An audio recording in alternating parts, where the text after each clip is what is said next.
pars quand? Je pars en Haïti dans une semaine. En fait, Tu vois, il n'y a pas d'hasard. la Guadeloupe, c'était juste une escale technique puisqu'il y a des amis qui ont souhaité que je fasse une conférence sur le rôle de la femme dans l'histoire de l'Afrique. Donc, je suis passé en Guadeloupe pour faire 2 conférences et là, je me rends en Haïti. Et je pense que je ferai le tour des universités pour en parler en présentant des preuves irréfutables. Parce que ce que les gens ne savent pas dans la Caraïbe, d'ailleurs, il y a un problème de connexion puisqu'il n'y a pas assez de bateaux pour faire cette connexion.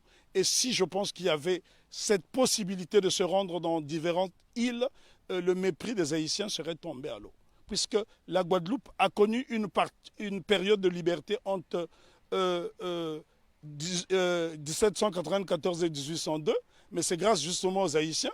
Une année auparavant, les Haïtiens se sont affranchis. Parce que souvent on dit qu'on a libéré les esclaves en Haïti. Les Haïtiens n'ont jamais été libérés. Ils se sont affranchis tout seuls avec la machette. Donc voilà pourquoi Non, mais les Haïtiens sont les premiers Africains déportés dans la Caraïbe qui ont brisé les chaînes de l'oppression. Ce monsieur est un grand professeur. Il est juste de passage en Guadeloupe. Sans le savoir. Mais il n'y a pas Je peux d'hasard. rajouter quelque chose. Vas-y.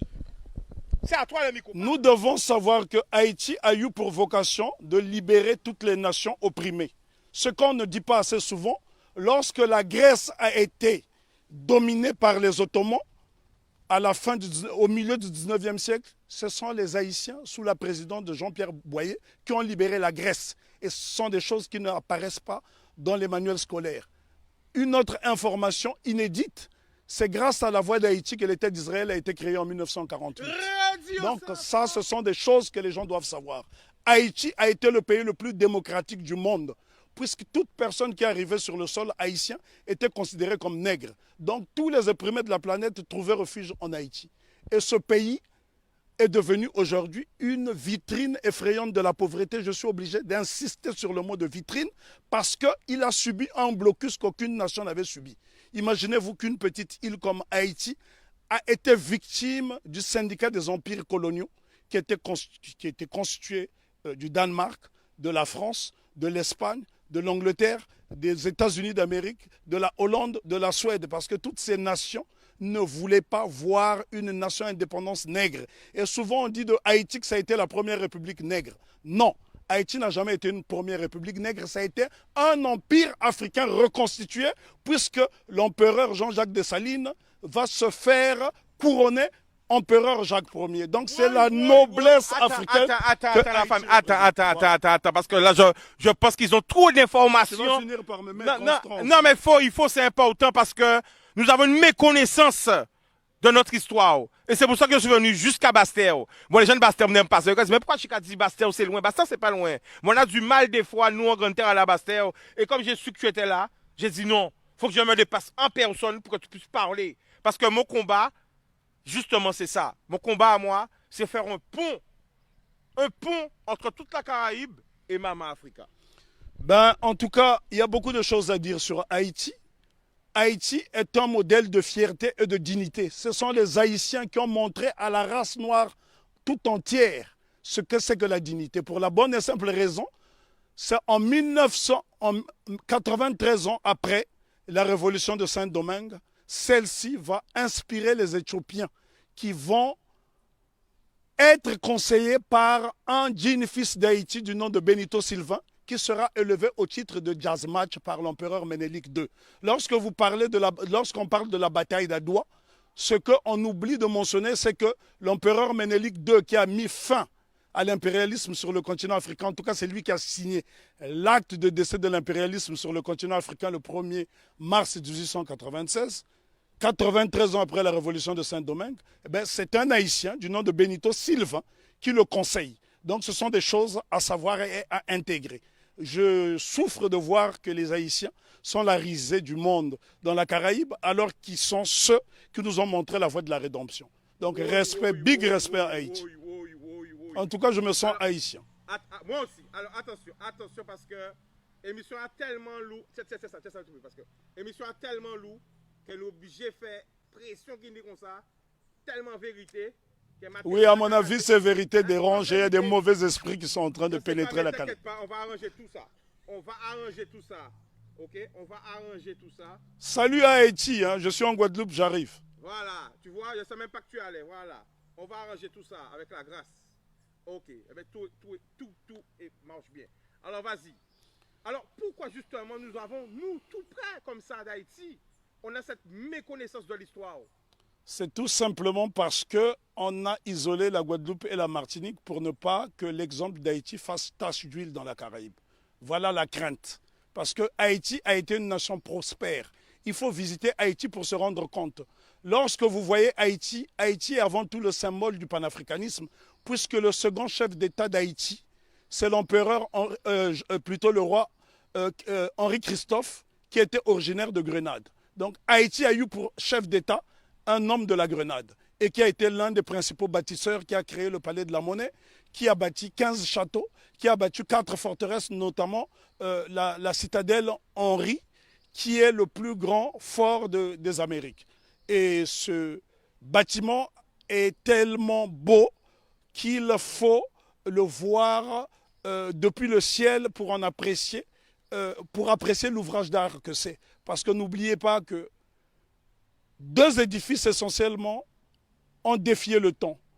La citadelle Henri et le palais de Sans Souci, qui avait 365 portes et fenêtres. Ça veut dire que le roi Henri Christophe pouvait se permettre d'ouvrir une porte, une fenêtre par jour pendant toute l'année.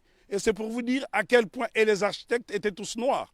Si vous allez par exemple dans la ville de Kenskoff, vous trouverez le fort Alexandre et le fort Jacques qui sont reliés par un tunnel, et c'est à 1200 mètres d'altitude. La question qu'on doit se poser, comment les Africains déportés à Saint-Domingue ont pu construire ces édifices qui ont défié le temps.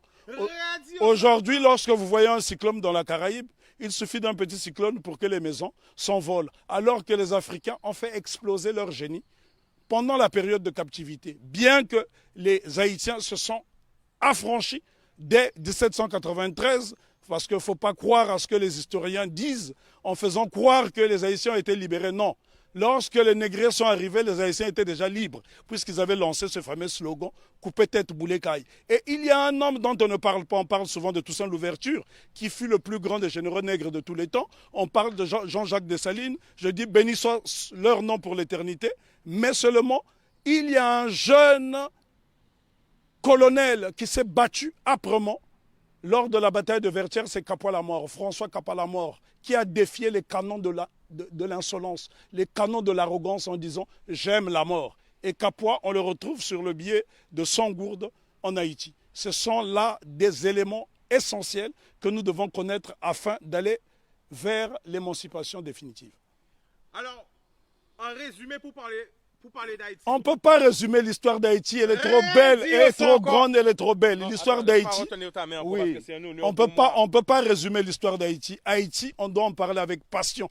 Moi, je suis né sur le continent africain, mais je suis né au Congo, mais ce sont les Haïtiens qui m'ont montré le chemin de la liberté, parce que lorsque le Congo, aujourd'hui dit démocratique, accède à l'indépendance le 30 juin 1960, la Belgique tente de saboter l'indépendance de cette jeune nation. Et ce sont les Haïtiens qui vont venir par souci de panafricanisme aider le Premier ministre Patrice Lumumba, qui malheureusement sera assassiné 6 mois plus tard. Ce sont les Haïtiens qui ont brisé le blocus de la France en Guinée. Ce sont les Haïtiens qui ont bloqué le blocus de la Belgique en République démocratique du Congo. Donc nous sommes redevables tous en Haïti. Alors la famille, attention, je vais te stopper parce que tout ce que tu dis là, moi personnellement, je n'étais pas au courant et je pense qu'il y a beaucoup de personnes qui ne sont pas au courant. Mais le problème, ce n'est pas seulement de le dire, il faut le prouver parce que j'ai une base de données assez solide et j'ai assez d'éléments pour le montrer. Quand vous voulez, invitez-moi, je vous ferai un exposé dense sur Haïti. Il nous faudra 2 jours parce que lorsque je parle d'Haïti, je suis dans un temps second. Je suis en transe. Mais pourquoi? On ne peut pas parler d'Haïti de façon légère parce que cette révolution est la première depuis que nous avons perdu l'initiative historique. C'est la première qui est victorieuse parce qu'il y a eu des révolutions aux États-Unis. Il y en a eu au Brésil, notamment avec la création du Quilombo de Palmarès au Brésil avec Zumbi. Mais sauf que toutes ces révolutions dans la Caraïbe ont été étouffées. Si vous allez par exemple en Antigua, vous avez un village qui s'appelle Liberté où les Africains se sont affranchis très tôt. Mais toutes ces tentatives de souveraineté n'ont pas été concrétisées. Donc ce sont les Haïtiens qui vont pérenniser. N'oublions pas que Haïti sera envahi pendant 29 ans par les États-Unis d'Amérique pour punir cette nation d'avoir vaincu les Blancs. C'est Haïti qui a libéré l'Amérique latine avec Simon Bolivar. Et encore, lorsqu'on dit que c'est Haïti qui a libéré, ce n'est qu'une partie d'Haïti, puisqu'à cette époque, Haïti était divisé en deux. Il y avait Haïti du Nord, qui était un royaume dirigé par le roi Henri-Christophe, et il y avait le Sud, la République du Sud d'Haïti, qui était dirigée par Alexandre Pétion. Et ce bout de terre d'Haïti du Sud va donc donner des soldats, de l'argent à Simon Bolivar pour aller libérer une bonne partie de l'Amérique latine. Si vous observez les drapeaux de l'Équateur, du Venezuela, de la Colombie, vous trouverez des armoiries similaires, même les couleurs, à celles du drapeau d'Haïti. Donc c'est très important pour nous d'étudier Haïti parce que Haïti, c'est le symbole de notre fierté. Et les gens dans la Caraïbe doivent intégrer cette notion. Si les Haïtiens n'avaient pas lancé ce slogan « Coupé tête boulet caille » qui a fait trembler le monde entier, ben, probablement que l'abolition de l'esclavage aurait eu lieu peut-être plus tardivement. Est-ce que tu peux nous donner des exemples de pays? Parce que là, on est en direct. L'exemple que je peux vous donner. Quel pays a été aidé par Haïti?